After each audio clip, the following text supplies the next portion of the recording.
Hey guys, welcome to the Otaku Experience. I'm Israel. So, sorry about this episode coming out a little bit late, at least by a few days. And that's because I wanted to, before I filmed the episode, because I knew Uzumaki, the finale, was going to be airing on Sunday, I wanted to make sure I had a chance to watch it before we talked about anything else in this episode, because I wanted to talk about it before, it got old and then I would have to talk about it in the next episode. So I kind of pushed this back until I had a chance to watch it, which wasn't until Tuesday morning. So sorry about this coming out late, but we'll be back to hopefully a normal schedule for the next episode. But we'll talk about Uzumaki a bit later. First things first. We have some off-the-top stuff. I'm sure you guys already know because this was a while ago and I'm just now talking about it. One Piece is taking a break until April of next year. So apparently they are using this as a recharging period, as well as probably allowing the manga to move ahead a little bit more because they're so close behind. But I mean, this isn't really something that, once you think about it, should be all that surprising. I'm sure that there's a lot of One Piece fans who are sad about it, but it's okay. I hear the manga's also on like a quick hiatus or something too, so we'll see about that. But the One Piece Fishman Island is going to get a special improved version, and they've released so this is a segment featuring this. I don't know where so you can see like the updated animation that you're going to get in this piece. And so a lot of fans are excited about that. And that's going to kind of be what you get in the meantime, I guess, until April. I doubt it'll fill up that entire spot, but at least you'll have something.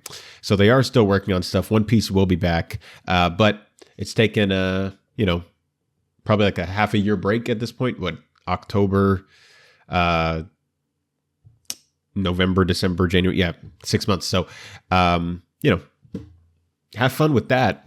One Piece fans are spoiled. Y'all get so much stuff, with the rest of us in our fan bases are like dying, just like taking scraps and, y'all can get a break. All right. Other thing, Kagurabaki is very massive. Everybody knows this. And its manga circulation has just already, it just keeps growing to the point where some manga that are years into their runs barely make. And so it has already surpassed 1 million copies in circulation, which is just amazing. It's already such a massive thing. And I was actually about to start reading it this past week on the Shonen Jump app on my phone. And I didn't realize that it was already a year old. I feel like this just started a few months ago. But apparently this started in October last year. So this is a very old, or not old, but it's been out longer than I thought. But something interesting about that is there was this Twitter post that came out a couple weeks ago that I thought was interesting. I bookmarked it and then I forgot to talk about it. But seeing that headline about the copies, the 1 million copies in circulation, made me remember just how big of a thing this was. And I know that a lot of people are probably like, when is the anime adaptation coming? Is it ever going to get an anime adaptation? Well, apparently, according to this leak by Anime Tsumi, the animation studio MAPPA is in the race to adapt Shonen Jump's new phase Kagurabaki into an anime, which, seems like almost the perfect studio in terms of the type of stuff they go for, as well as the type of style. So it fits in terms of genre as well as animation style, potentially. And so I think that could really work. The only thing that would be kind of that would kind of put me a little bit on pause about MAPPA is the obvious thing, which is, everything we've been talking about for the past year. We haven't heard as much lately, which hopefully is a good thing. I'm hoping that the silence means that, maybe MAPPA is making some changes behind the scenes, but I know that they are still really badly overworking people. And once again, I say this every single time, but it's absolutely true. MAPPA is not the only one that does this. This is a studio industry-wide thing, other than some anomalies like Kyoto Animation or other ones. But this is an industry-wide thing, and MAPPA has just been the one that's been in the news lately. So that's the only reason why I can talk about it like that. But A TV anime adaptation has been greenlit by Shueisha, so it looks like Shueisha is the rights holder for this, and so they've already greenlit an anime adaptation, and now they're just, determining which studio is going to get it. Madhouse, Ufotable, Bones, and more are reportedly not in the race. Ufotable does not surprise me because Ufotable has their hands full with the Demon Slayer film trilogy that they're doing, and then after that, they're moving on to Genshin. Like they just don't have time. Ufotable is focusing on just one thing at a time. Madhouse, what is Madhouse even working on? Just 1 second here while I look up Madhouse. As you can see, my anime list is on its Halloween era, so that's nice. Okay, let's do newest. Okay, so they have something going on right now. I guess Madhouse is working on Freerun because they just announced the second season for that, and that production is amazing. Of course, they have Overlord continuing, and I guess maybe if they're developing new stuff that I'm forgetting about, but okay, I could see why they would step out of the race or just not enter at all, because they also have their hands full. And if they took on Kagurabaki, it means they would have to put all their focuses on that, which could then have Freerun or other shows potentially suffer, or vice versa. If they try to split it, then they all suffer. And I don't think they would want to do that. Bones as well. What is Bones up to? There's so many studios and there's so many anime that get announced every single week that it's hard to keep up. Bones has Gachikuta, okay.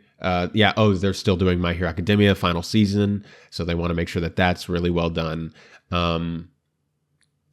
They just finished Mob Psycho, so that's nothing that that would be in the way. Okay, but I could see a couple things here and there that they want to make sure if they were planning on doing it. I doubt that Shueisha would want a studio to get the rights to it, to adapt it, and then be like, we'll work on that, in like 3 years, because we have all these other things in the way. So I think MAPPA is the only one, and MAPPA still has a bunch of stuff that they're doing, but they're like, we'll take on 70 shows. Why not? So it's currently a competitive race between 4 massive studios. The author recently praised Studio Cloverworks for the Elusive Samurai episode 9. I didn't get that far in the Elusive Samurai, but the Elusive Samurai did have amazing animation, especially with the swords. And that being something similar that you're going to see in Kagurabaki. I could definitely see that being a potential thing. I don't see it anywhere here where they're saying what all the 4 studios in the race are, but I assume 2 of them are MAPPA and Cloverworks. Other ones that might come to mind, I mean, A1 Pictures, maybe. No, they're also a rights holder. Never mind. They're not, because they're like Shueisha. They do rights. Kyoto, definitely not. I don't think Orange would do it. Maybe Crunchyroll, maybe Crunchyroll would do it themselves, like they did with Tower of God and with The God of High School, but that hasn't really turned out well for them. I don't really know what other studios could be in the race. If I had to bet, odds are it's probably between MAPPA and Cloverworks. I think it would fit best in the MAPPA catalog. But I don't know if I want it to be there for reasons that I've already stated. I could see Cloverworks doing a decent job adapting that. So maybe we should trust the author's judgment and maybe Cloverworks. But it hasn't been officially announced. This is still a leak, so take this with a grain of salt. But I did think this was interesting. I wanted to talk about it because we saw what happened with, the 100, or not the 100, the 1 million copies being in circulation. I thought that was pretty interesting. All right, so before I talk about Uzumaki, we're going to talk about the audience rankings from this past week, starting, of course, with the anime trending audience rankings. Then we'll do the Anime Corner audience rankings, and then we'll do the Japanese TV rankings over on Anime News Network. So starting with anime trending, we have at number 1, Don Da Don, 2 weeks at number 1, which actually has its 4th episode finally airing this week, and I'm very excited to watch it. I've been trying to not read the manga because now that the anime started, I would like to finish it in the anime, and then once this season of anime ends, I might hop back on the manga, but we'll see how that goes. ReZero Starting a Life in Another World Season 3 has spent 2 weeks at number 2, which has also been really fantastic so far. I think it might be my favorite anime airing right now, which, especially after coming off of Season 2 of ReZero and not being the biggest fan of it, it's nice to be back really excited to see new episodes of ReZero. Blue Box has spent 2 weeks at number 3, which is the show that I've also been really enjoying. I couldn't help myself, but after I watched the second episode, the third episode is aired now, but after I watched the second episode, I was like, I can't deal with this tension. So I looked up the manga chapter where they confess to each other, and I read that just to satisfy myself. It was like 140 chapters in or something. And then now I'm back in the watching the anime, knowing where it's going to go, and I'm a lot happier with that. Ranma 1.5, or just 1/2, went up 1 spot to number 4. Bleach 1,000-Year Blood War: The Conflict went down 1 spot to number 5. Orb: The Movements of the Earth is a new entry into the top 10 at number 6, and I've actually been really interested to check that out. So I think I am going to, especially now that I have extra room in my schedule because Uzumaki just ended. Spirit Chronicles Season 2 is a new entry into the top 10 at number 7, which I'm not watching because I hated the first season. Danmachi went down 2 spots to number 8. Your Miss Servant went down 1 spot to number 9. I have thought about checking that out. And Yakuza Fiancé is a new entry into the top 10 at number 10. Going to the Anime Corner ranking, we have first Bleach 1,000-Year Blood War: The Conflict, which is at the same rank with 11% of the vote. Blue Box goes up 1 spot to number 2. ReZero goes down 1 spot to number 3. Dandadan is the same rank at number 4. Tying the Knot with an Amagami Sister goes up 1 spot to number 5. Danmachi goes up 3 spots to number 6. Blue Lock Season 2, which I don't know if y'all are watching Blue Lock Season 2. I haven't yet because I haven't caught up on the first season or the movie, which is about to be on Crunchyroll here in a bit, so I'll be able to watch that and then start Season 2. But I don't even know if I'm going to start Season 2 anymore, just because the animation, it looks like a slideshow. Like they have JPEG images of the characters that are just moving around. And it's just like compared to the first season of like the actual animation in the soccer where they were moving and kicking the ball and actually running. Oh my gosh. But anyway, that dropped 2 spots to number 7. Your Miss Servant went down 1 spot to number 8. Ranma 1/2 went up 4 spots to number 9. And Dragon Ball Daima is a new entry into the top 10 at number 10, which I am not watching because, as I said before, I was never a huge fan of Dragon Ball, and I don't even know where I would begin with that. But there's the Anime Corner rankings, and then we have the Japanese animation rankings, which, of course, as always, I will explain this. So these are from the Kanto region of Japan, which has over 40 million people in it. And so Anime News Network uses this to kind of gauge what the overall population of Japan is watching, to kind of see, what they're into. So we have the final episode of the 7th season of My Hero Academia, the first episode of Dragon Ball Daima, and they both earned a 3.2%. And Magul Mir Co. Ltd. debut earned 2.7%. What the heck is this? Oh, a Magical Girls thing. Okay, I don't care. But anyway, yeah. So we have the typical stuff, the kids shows, Sazai-san, Maruka-chan, Detective Conan, Doraemon. But then we have, like they said, My Hero Academia and Dragon Ball Daima, one ending and one beginning, both getting a 3.2% household rating. And then Magical Girls Show at 2.7. And that's really it, other than One Piece getting 2.5, but that's always in the list. Everything else is mostly kids shows that we're not really interested in. But that gives us kind of a gauge into what the Japanese population is watching. All right, it's time. It's time I give my final thoughts on the Uzumaki anime. So I just finished it before I watched this show, as well as I watched the latest episode of Tower of God Season 2. And regarding Uzumaki, I'll just say this. What a colossal disappointment.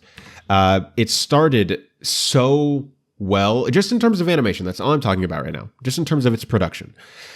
It started out so well, and it looked amazing. I'm talking potential for, like, animation of the year. Like best animation. Like, that's how good it looked. Let me pull up this trailer here.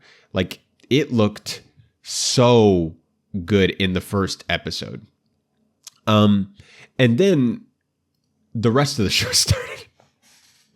And we saw this with producers saying that they were essentially just like effed. they were shafted from the beginning. They did not have the budget. They did not have the time. And so they had to outsource things. And they had to outsource things because they didn't have a proper budget to studios that were not prepared for what Uzumaki demanded. And you see this massive drop in quality in episodes 2 and 3. Episode 4 kind of got back to it a little bit, nowhere near the first episode, but it was a lot better and a lot more watchable. There was one part where a character's falling down into like a pit of a spiral. I'm sure you've seen it on Twitter. It's one of those things like in Blue Lock where it's just like a JPEG and they're just falling. They don't move. And you have things like that are just really ugh. But yeah, so just a really disappointing thing from a animation perspective. Going in, there were people that were, worried and scared and, from the get-go trashing on the anime because the anime was going to have 4 episodes, but the manga here has 19 chapters. And if you guys don't know, just a typical math thing that you can do is take a manga, divide it by 2.5, and that's roughly how many episodes of anime you're going to need. Because the average in anime adaptations, because most anime at least try to be a 1-to-1 adaptation of the manga, most of the time, and since manga chapters are usually around the same length, usually you can just say, okay, they're going to adapt 2 to 3 chapters per episode, so let's just divide it by 2.5. Okay, and if you want to be more conservative, you can say 19 divided by 2, which is 38 episodes. Or no, I'd put times 2. 19 I was like, that seems wrong. 19 divided by 2, which is 9.5 episodes. You could probably just say 9, or you could do 19 divided by 3, which is going to be about. I did times 3. Oh my gosh, divided by 3, which is going to be about 6 episodes.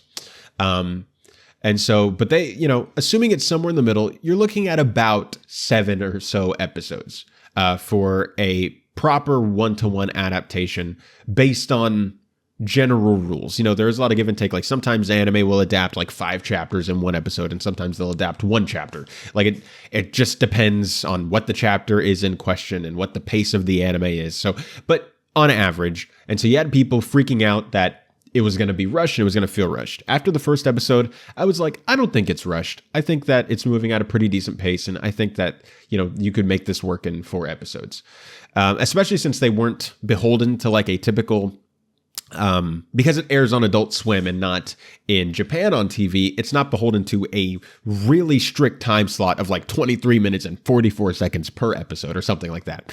Like I think by the time we got to the final episode of Uzumaki, it was like 34 minutes.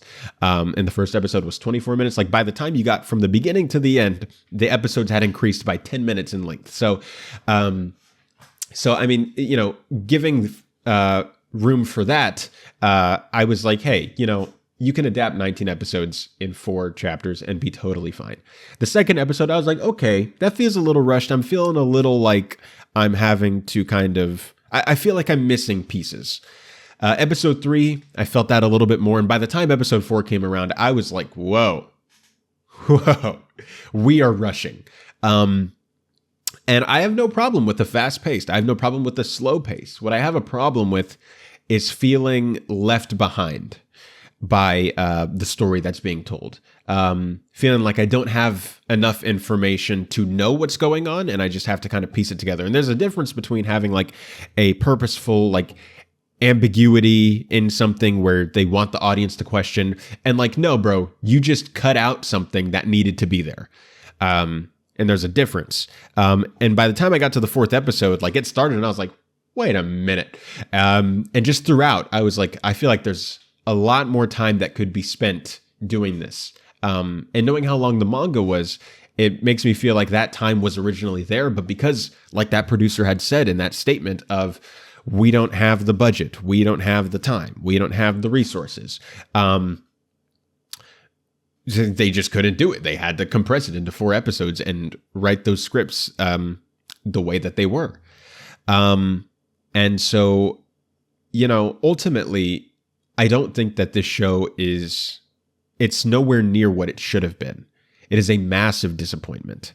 I'm going to read the manga now, especially because it's so short. I'm going to read the manga, but especially after seeing the anime, I would probably recommend to most people just read the manga. Maybe you can watch the first episode and then go and read the manga after what happens in that first episode, but because that's really done, really nicely done. But overall,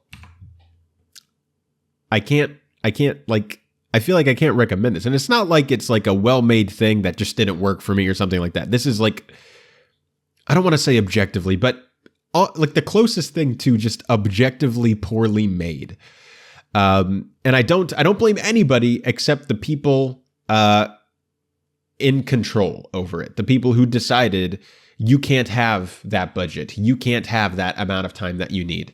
Instead, you're going to have this budget and this amount of time. And then the producers who were in charge of the specific project then going, okay, we'll just try to make this work. And then like try to split up the directors and split it up, like I think the final episode had like 5 directors. This is like a 30-minute episode. You needed 5 directors for that? Like it just shows how compartmentalized this was because they didn't have the ability to do it properly. And because of that, it, and I have no doubt that the people who made this were passionate and wanted to make something special, because you see that it's dripping off of the first episode, and it's dripping off of everything that came out before the anime started and all the statements that were being made. People were so passionate and wanted to make this the best thing it could be. They just didn't have the resources. And so I like it makes me feel so bad to say like I didn't like it, but like I feel like they knew that it was like going to be bad. I mean, there's that statement that the producer made where he said, we either had the choice of just not airing it or we air it. What did he say? Warts and all, like, this as imperfect as it is, this is the best it was ever going to be based on what we were given. And that's what we're going to release. Because we think that's better than not releasing it. And, what can I say other than like, well, you did the best with what you had. And what you had just wasn't good enough. So it's not your fault. But it's like if I ordered, spaghetti from you and I only gave you like ketchup to make the sauce. Yeah, it's not going to taste good. But you did the best you could. Like you didn't have a choice in what I gave you. And so, yeah, I am really disappointed because this was one of my most anticipated anime, not only of the season, but of the year. I've been excited for this for so long. And, it just really, really disappointed me. So I'm going to read the manga. And I feel bad for everybody involved who was actually trying to make something special and make something great. But just weren't given what they needed to make that come to pass. Just really disappointing. Well, since Uzumaki's dead, dancing on its grave immediately after it ended is Adult Swim, now releasing a, quote, first look trailer, even though we've already seen stuff from it, but for the new anime, the anime original Lazarus, which is going to be animated by MAPPA. So hopefully it will look better than, Uzumaki did in its later half, which so far it looks pretty good. They released essentially what is essentially a giant, like 2-minute clip from it, a chase scene where he's running, and we'll see where it goes. So do they have a synopsis down here of Lazarus, or where can I find a... Lazarus, if I can spell correctly. Okay. It is the year 2052, an era of unprecedented peace and prosperity prevails across the globe. The reason for this, mankind has been freed from sickness and pain. Nobel Prize-winning neuroscientist Dr. Skinner has developed a miracle cure, all drug with no apparent drawbacks, called Hapuna. Hapuna soon becomes ubiquitous and essential. However, soon Hapuna is officially introduced Dr. Skinner vanishes. 3 years later, the world has moved on, but Dr. Skinner has returned. This time as a harbinger of doom. Skinner announces that Hapuna has a short half-life.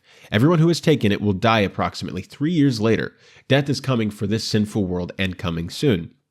As a response to this threat, a special task force of 5 agents is gathered from across the world to save humanity from Skinner's plan. This group is called Lazarus. Can they find Skinner and develop a vaccine before the time runs out? So it sounds like, okay, so you have the Nobel Prize winning neuroscientist who's like, hey, you know, like kind of like Thanos, who's like, hey, people suck, and like Ultron, just like every villain ever. But like, you know, hey, people suck, so I'm going to be the ultimate savior of existence and wipe them all out.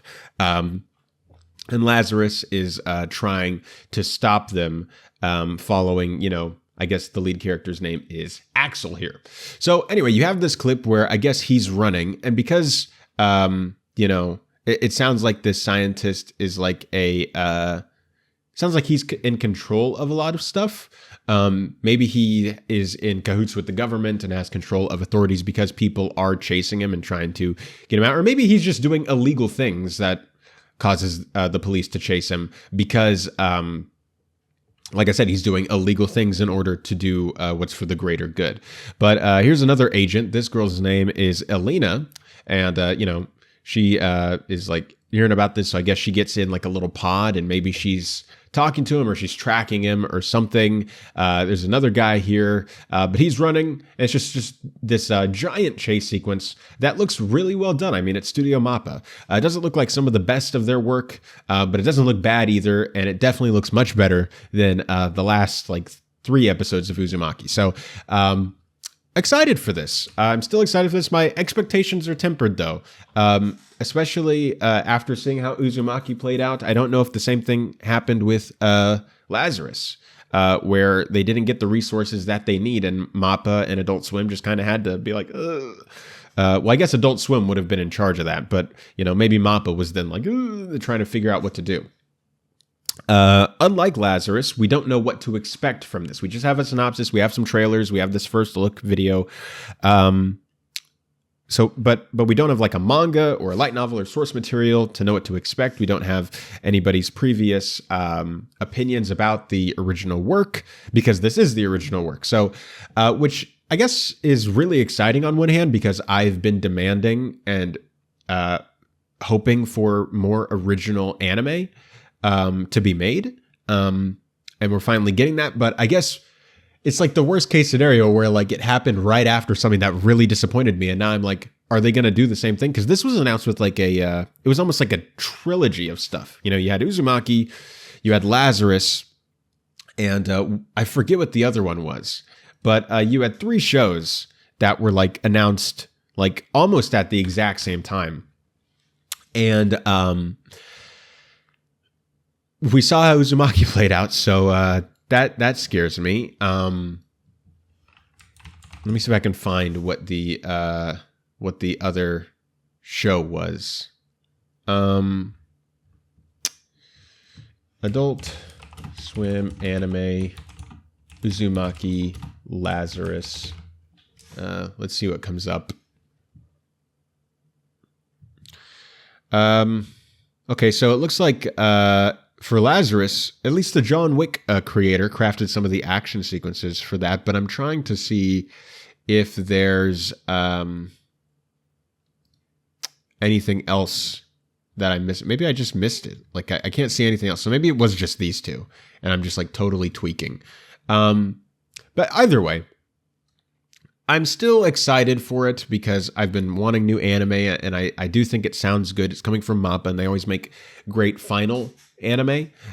Their production process I have notes about, but and I've talked about that before, but my expectations are a little tempered after Uzumaki, so I think Lazarus is going to have to earn some of my trust back for that. But it's coming out in 2025. I don't think that there's actually been a confirmed release date or air date, I guess. And so I don't know when that's going to be coming out.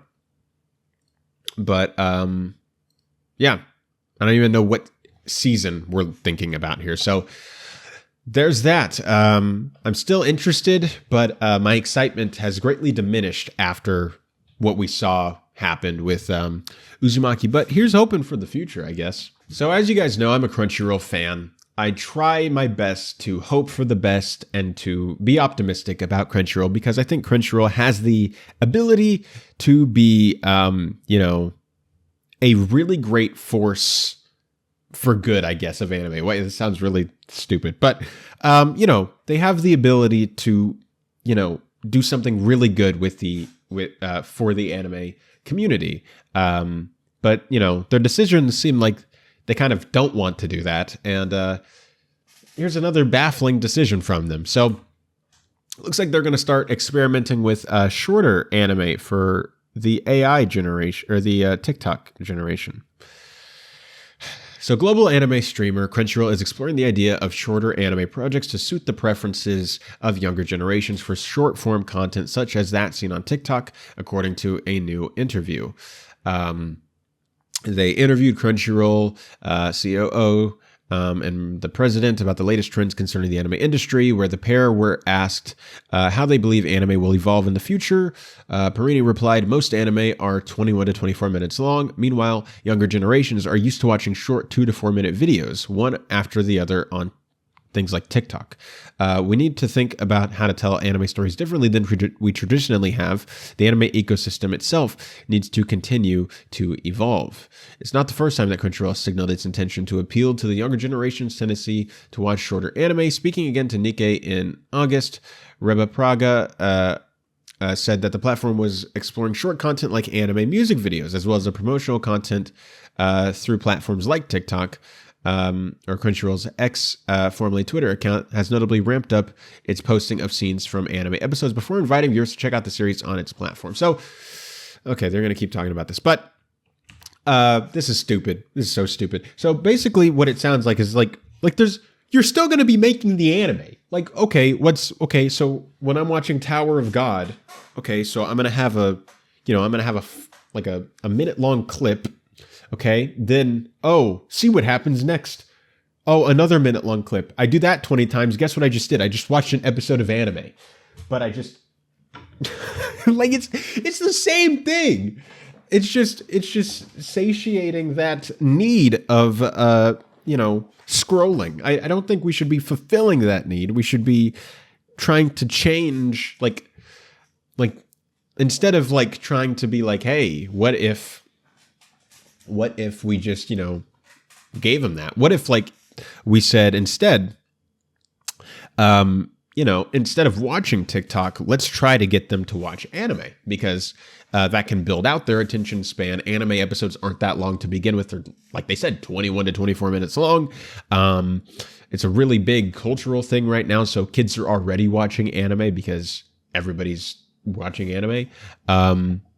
Like, I don't even know what, like this, you remember when, how Disney does like their live action adaptations to their stuff because they're creatively bankrupt. But, so the Russo brothers, the guys who did the last 2 Avengers films, they are doing a Hercules live action adaptation.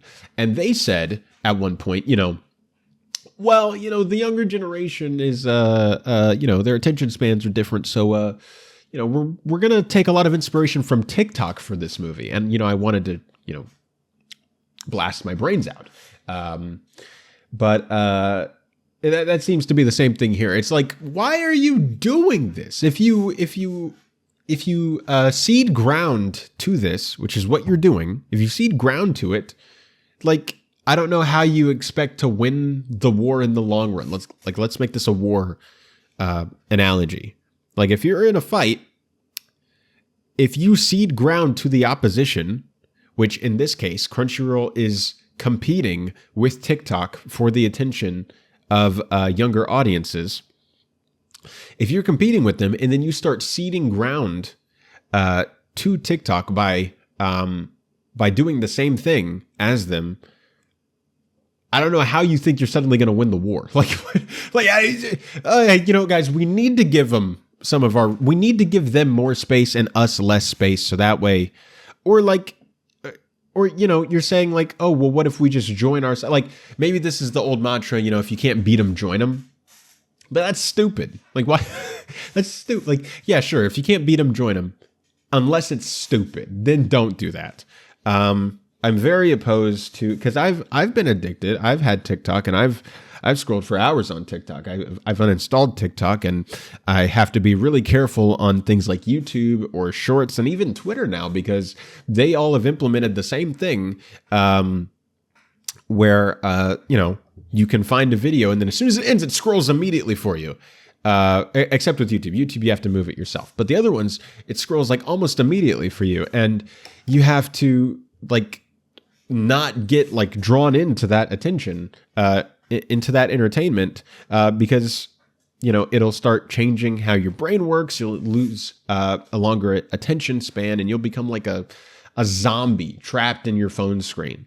And I don't think that the answer for more people to watch anime is to be like, well, let's just make anime worse.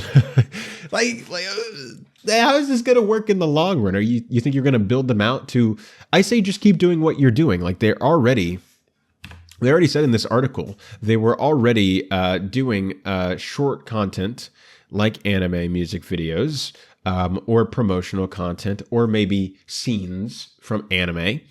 And then after that, you get them hooked on something, like maybe you're about to do a massive reveal or a massive twist, and then the short ends. And it's like, well, now you have to go to Crunchyroll to watch the episode.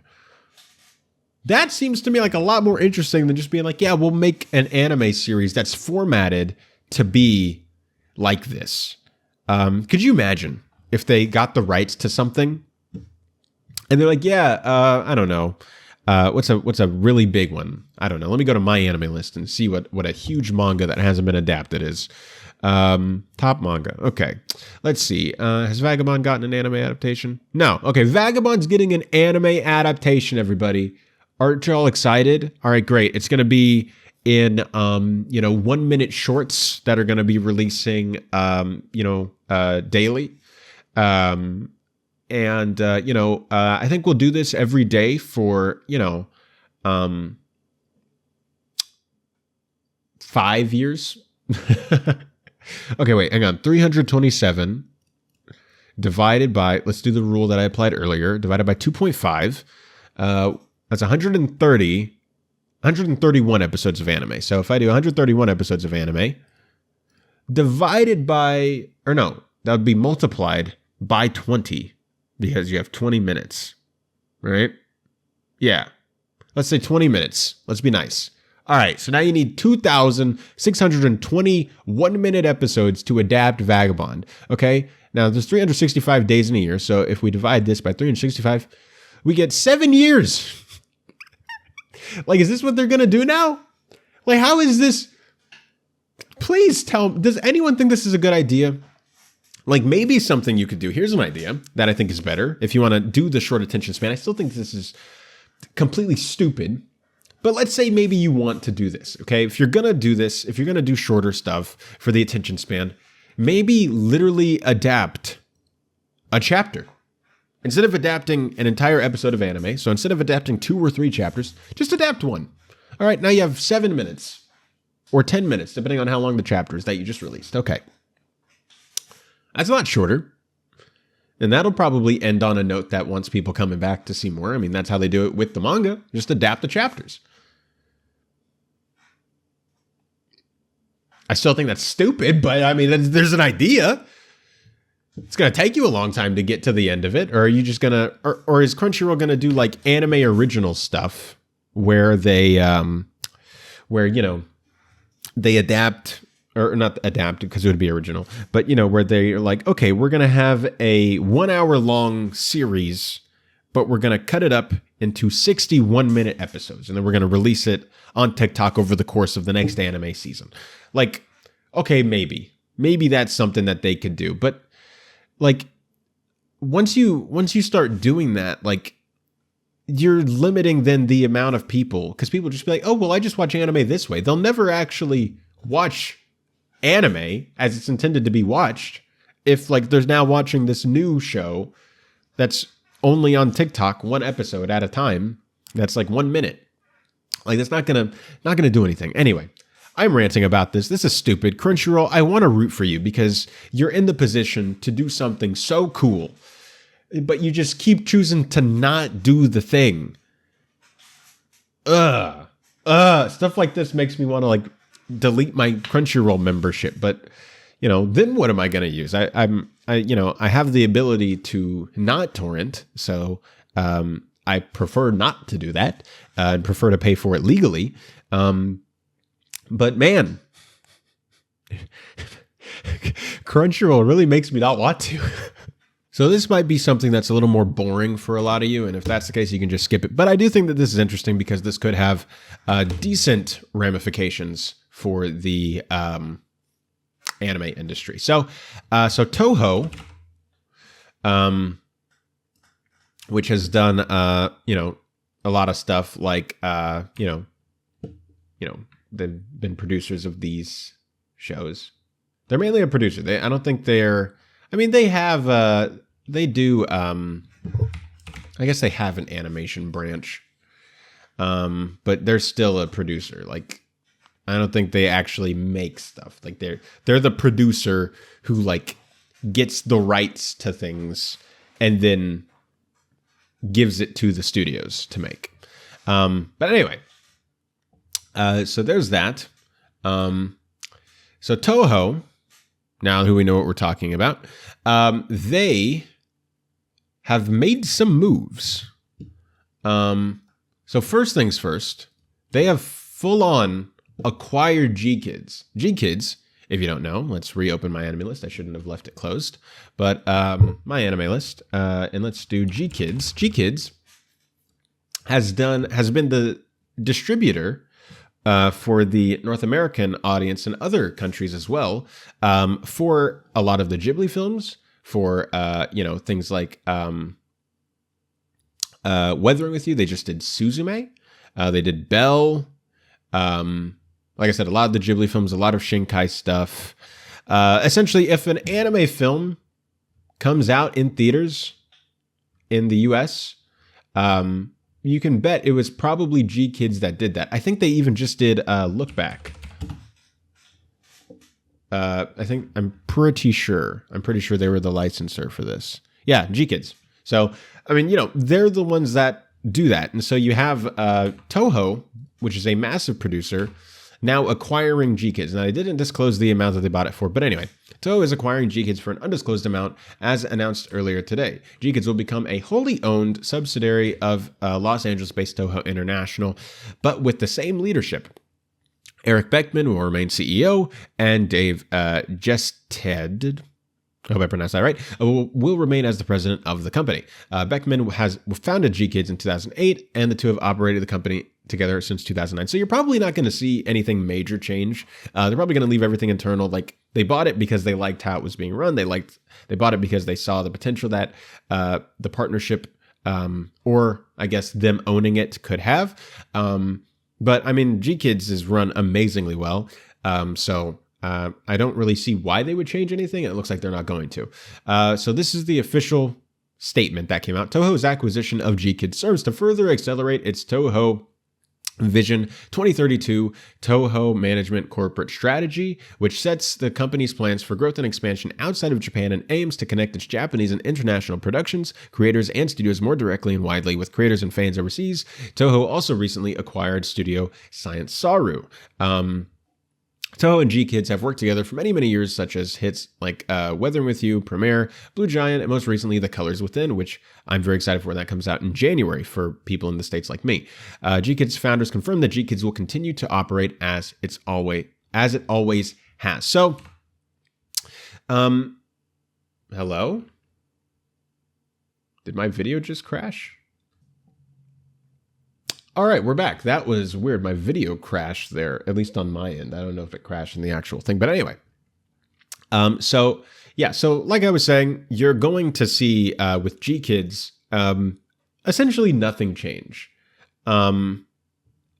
except maybe they'll be working with Toho a lot more. So Toho will be, as a producer, they'll get rights to things and they'll be funding projects. But now with Science Saru and with GKIDS, they'll have a lot more control over what specifically happens with their projects. Now they can just distribute, like, because they own GKIDS, now they can essentially just distribute something themselves. Now that they own Science Saru, they can essentially just make something themselves. So this is Toho getting more involved because they see the potential of the anime industry as it continues to grow and expand. And this is them getting more involved of just kind of, and I don't think that this means that they're not going to work with other studios. It just means that a lot of the stuff that they get access to, they're going to work on in-house. I think that's what you can expect to see. Another thing they did was they acquired a 6% stake in Comix Wave Films, which is also a distribution company that works, that does a lot of, Shinkai's films. I think if we open up my anime list for the third time this time, and we do Comix Wave, my mic is in the way of my keyboard, which is why I type like a buffoon when I when I do the show. But they're the official studio. So GKIDS the distributor, Toho is a producer, Comix Wave is the studio. So instead of straight up getting Science Saru, they are now just like controlling a decent portion of Comix Wave. So like Science Saru, they're going to essentially, and like I say essentially because, well, it's not straight up like this black and white and this clear cut. It's essentially an easy way to understand it. They are, with their 6% of Comix Wave, with Science Saru, with GKIDS, and with everything else they had beforehand, they're essentially in a position where they can just do stuff themselves. Oh, Toho, you have the rights to something. Cool. All right, we'll make it ourselves. We're not going to, have a bidding war with studios and try to find which studio wants to do it and will give us the best price to, we're just going to make it ourselves and then we'll distribute it ourselves. Which is a really OP move. And so it'll be interesting to see what they do with this, what they're making or what they plan on making, whether this is new original stuff or they're planning on acquiring some big rights and then adapting those. It'll be interesting to see where they go with this. Are they going to focus more on anime or anime films, or are they going to focus on a mixture of both? It'll be interesting to see where they go with this. Like I said, for some people, this is probably really boring to talk about, but this could be really cool to see. I don't think a lot of people are going to notice this. We're not going to see something major happen, but we'll see Toho, kind of do things themselves a bit more, which I think is interesting, and we'll see how they do. And if it works out really well for Toho, best believe other studios will start doing this as well on a larger scale, where a lot more of them get involved in what they can in doing this. And the last thing that we're going to talk about in this episode of the show is this. Oh, that's not my link. Hello. Okay, here we go. So I talked about Look Back on, last episode. I loved it. One of my favorite films of the year. I thought it was amazing. I finally had the chance to read the manga. I rented it from my library. My sister's reading it now. And I think I do prefer the anime, but the manga definitely had some stuff that I thought was really cool as well. So it had a very limited release. And I think a lot of people were wondering where they would be able to watch it.